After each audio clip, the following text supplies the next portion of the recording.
Hi everyone, Anthony Morgan's Training Academy. Today is about the Kubotan. This is one that I made a while back.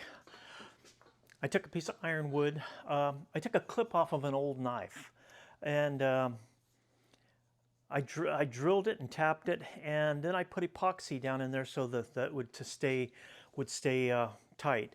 Now, with this one, see this little groove here, okay, for the clip, so I can clip it. I can clip it on my jacket here, okay. It's right there, okay. I can clip it into my pant, but it makes a nice little holder here for my finger to slip into, so I can hold the end of that. Now you notice as I have my thumb on the top, that's to keep it from sliding through. Now, I can also do it like so. I can put my thumb right there where that little groove is, and it makes it comfortable to manipulate. So, I advise that make one of your own, okay? And it doesn't have to be anything spectacular. It doesn't have to be ironwood. It can be just a little piece of limb. It could be an antler. But, this is not a weapon. This is a tool. Now, this tool, I could be working muscles out in my neck, okay, like that. Okay, I can be working, tendons out. I can be working tendons on my legs. And so it's a massage tool. But it is a tool. And there's been a problem with, it's like carrying a knife, carrying a machete, carrying a gun. Everybody considers them weapons. Well, for all of us that carry, it just becomes a tool to us, and it's got a bad rap for injuring people. The bad people is what has given it a bad rap, not the good people, but the bad people. Now, if you take the Kubotan, for instance, if somebody throws a punch, okay, and I'm using it, in a heaven position. If somebody throws a punch, and I take this and I hit that muscle, okay, that hurts a lot. If the guy grabs my hand and I take this and I slam that into the hand here, he's going to let go. If the guy throws a kick, I may take this and I may drive this into the kick. I don't have to do anything other than that. And I definitely don't have to this is going to give me about 3 inches more extension. So if he does throw a punch, I can hit that hand. I can hit that when he throws that punch, just pick that line up there.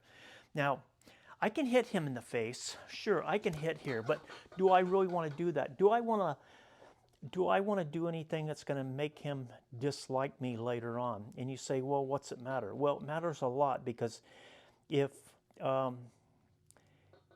you say knock any teeth out, or if you make a cut on his face, every time he looks in the mirror, he's going to see that, and he's not going to be happy with you. So there's going to always be that vengeance there to take care of that problem. So, but with a Kubotan, okay, I can take here and I can take the muscle, okay, I can take the leg kicking coming in. Now I may take this and put it into the solar plex here and push him away.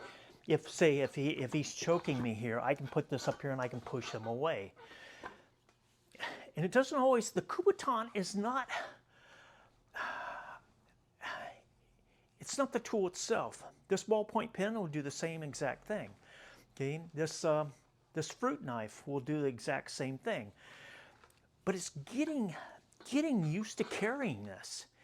And I say carrying it because there's so many people out there that they say they carry a gun, they carry a knife, or they carry pepper spray, and usually it's in the bottom of their purse or it's in their backpack, and when they do need it, they can't get to it. So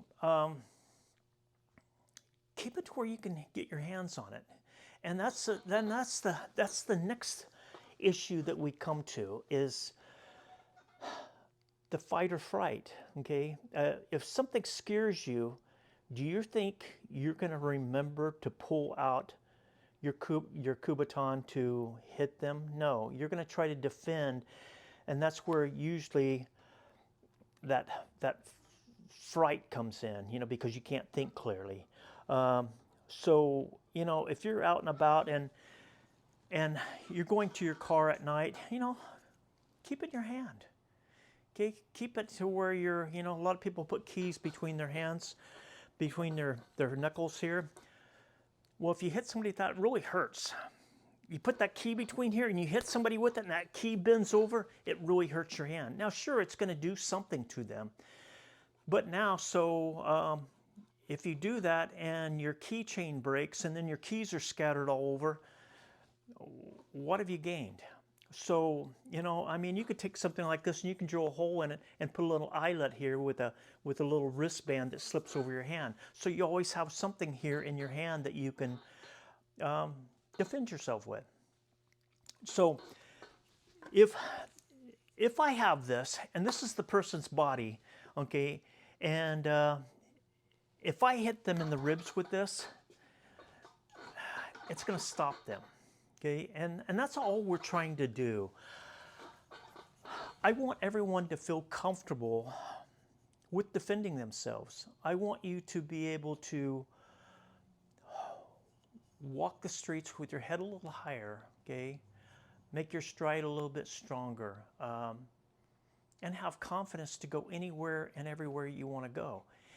And that's slowly being taken away from us, mainly because there's so much happening out there right now that we can't do what we want. We can't go and stay at certain places because of the fear of getting mugged or getting our car getting stolen, or it's like, even going hiking. I hate leaving my car because I know when I come back that the window's going to be knocked out and the stuff in it is going to be stolen. And it doesn't have to be hiking. I have had both my cars stolen out here in front of my store, broad daylight. And so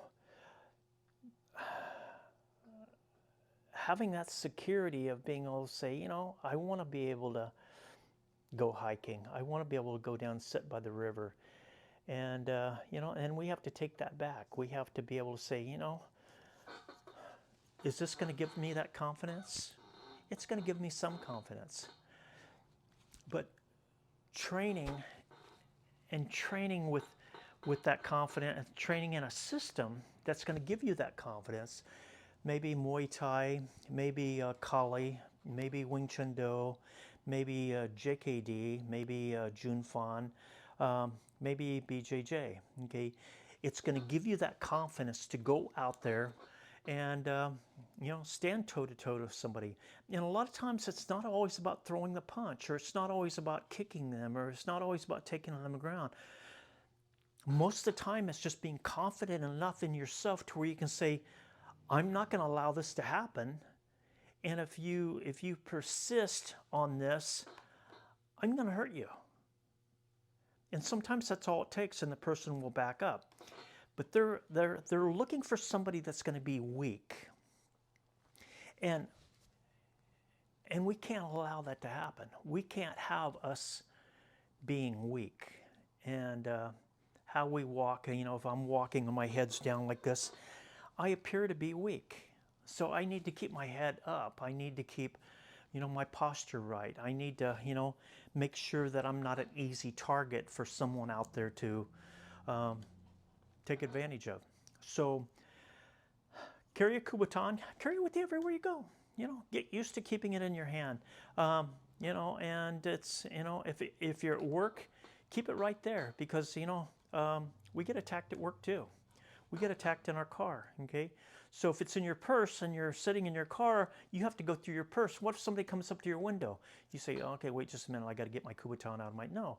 So as soon as you get in your car, or before you get in your car, get your Kubotan out and have it right there ready to go. That or your knife or whatever it may be. But I'm just trying to advise you to be more prepared. And so the Kubotan, hitting the hand, okay, hitting the face, hitting the ribs, okay, I may clip the knuckle here, I may hit the arm. Start training with it. And until next video, and everybody have a good Thanksgiving coming up, which is the day after tomorrow. And keep it safe, and I'll see you in the next video.